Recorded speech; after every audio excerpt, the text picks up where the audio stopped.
Okay, once we get that on there, then we're just going to kind of close this down and seal it up.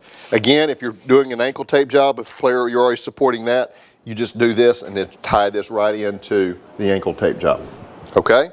Any questions there? Okay, I'm going to show this one more time. So, you use 3 of those little like 1-inch strips? Yes. Okay. 3 of those. Okay, now all I'm going to do is I'm going to show basically the same tape job that I did before, but I'm going to add a couple of things to it to show you how I can even make it and give it even more support and make it even a little bit more rigid. Okay? So you'll see the same component strips, but I'm going to add some things to it.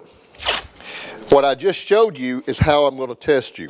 So that's the part that was the critical part. But I want to give you some examples to where you can think about a little bit one day when you're having to do this on an athlete and you really want some more support. Okay, one of the things that you can do is add a strip of moleskin. Okay, now what we're going to do here, I have to add one little additional strip here right around the toe so I can kind of give me a nice little anchor point. Okay, this moleskin, we utilize this sometimes on our anchors on an ankle tape job. Carl may have demonstrated or talked to you about that. And so it's basically just a strip that we run medially to laterally around the ankle. This is about 10 times the strength of tape. So it's obviously a lot harder. You really can't tear it. So what we'll do with this is we'll put this is called like a T-strap. Okay, put that right around there. Goes right around her toe. And then I just take this and look how much leverage I've got here. Okay, I can just take that, kind of pull it into a nice flex position where I want it, and then I just lay this down right on the bottom of her foot. With that, I can go ahead and put on now the same tape job that I just demonstrated to you. Okay, same strips, everything just right over the top of that. Or, on the really, really, really bad cases, I can do one additional thing. Basically what we have is a piece of 1/4-inch foam that I pre-cut for class here. It doesn't come cut, but basically that position, okay?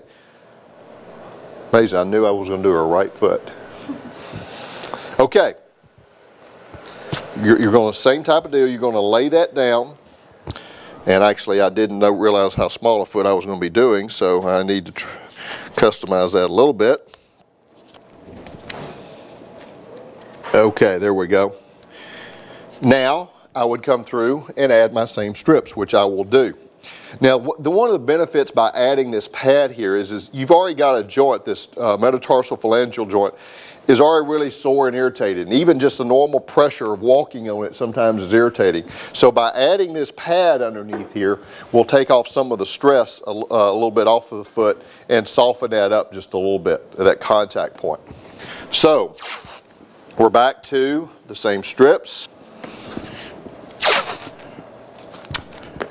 Make sure your strips are long enough to be able to grab a hold of the foot. Don't cut those too short. Most of those should come around into this portion of the foot as far as the length of your strips.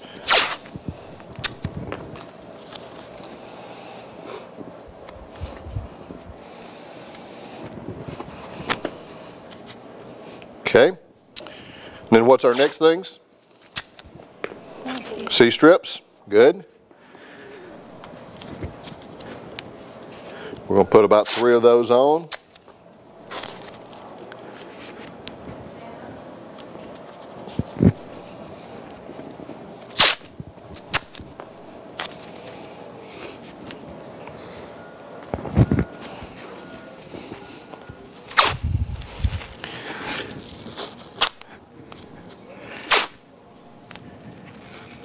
If I have to go around this 5th metatarsal, I'm literally just laying my tape on. I don't pull that at all.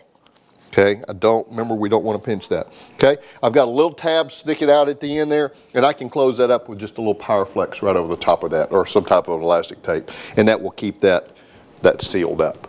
Okay, any questions on that? That's your turf toe tape job. Okay. Obviously the basic one was the one I showed you first, and then the last one that I kind of showed you was kind of the super duper stronger one to support that. Okay?